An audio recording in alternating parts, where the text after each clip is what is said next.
So it appears that Julian Assange is about to be expelled from the Ecuadorian embassy in London, and I wanted to say a few things about that. Hi! You haven't heard from me for a little while. I still predominantly use Facebook as my way to reach people, but I am going to start using this podcast feed more, and it's good that you're here. I thank you that you're here. If you're not on my mailing list too, make sure you are. israelanderson.com.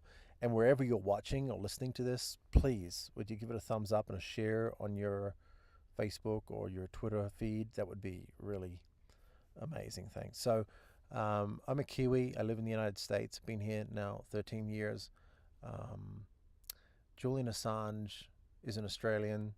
I grew up half in New Zealand, half in Australia.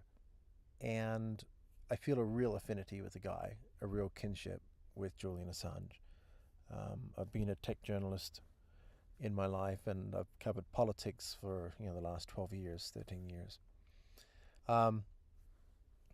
I don't see that this is a bad thing for Julian, and I'm just going to explain why. I think this is Julian's ticket home to freedom, and I don't think he's going to be tried in the United States. Or if he is, I don't think he's going to be found guilty of anything. So here's how I think it's going to unfold. Looks like he's about to be expelled from the embassy. He'll walk outside. He'll be meted by 4, 5, 6 British police.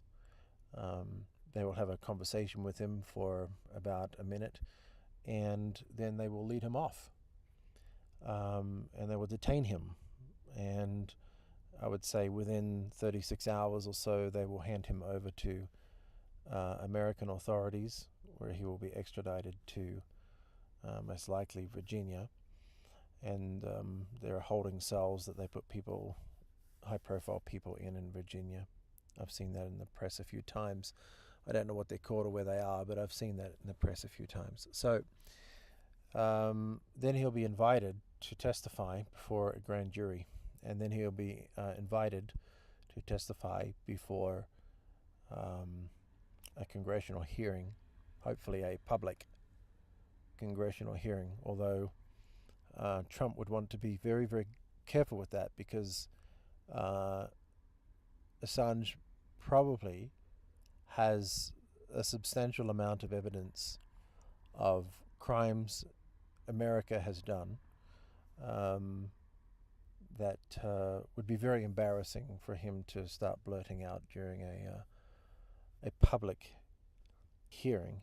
And he seems to have a great deal of animosity towards the United States right now, and I understand, but I think some people don't see what Trump is doing here. Anyway, so then after he has testified, and hopefully he will, especially about things like Seth Rich giving him the emails, not the Russians. That's going to be, I think, one of the most important questions and answers in the entire testimony.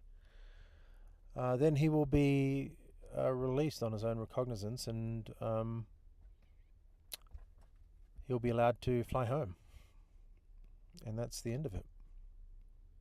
And I know that a lot of people are very worried that it's going to be the end of the world for Julian. I haven't seen it that way for a long, long time. I wish that he had just walked out of that embassy a long, long time ago and just let things go through the motions. Obviously I'm somewhat of a free man out in the free world, and he's stuck there in the embassy, and perspectives can be quite different. But I've never seen the fear that he's had, and I generally see these things pretty clearly. So that's what I think is going to happen. Short little blast for today. Thank you for joining me. Just remember, go over to my website, israelanderson.com, and sign up to my email list. That's where you're going to hear about the release of my new book, which is coming out very soon. I'm just waiting for my front tooth to be fixed. I can't pronounce words correctly right now. It might sound like I have a little bit of a lisp. I didn't actually put that on. Yeah, I can't say. I have a missing front tooth. So waiting for about 3 weeks, and we'll be recording the audio for my first release, which is called Humanity, Evidence of Our Origins. And I'm very excited to get that into your hands. And please, wherever you're watching this, give me a thumbs up or share this or tag somebody that cares about Julian Assange and might want to hear somebody else's take on it. Appreciate you listening today. You have an awesome day out there, okay? Take care.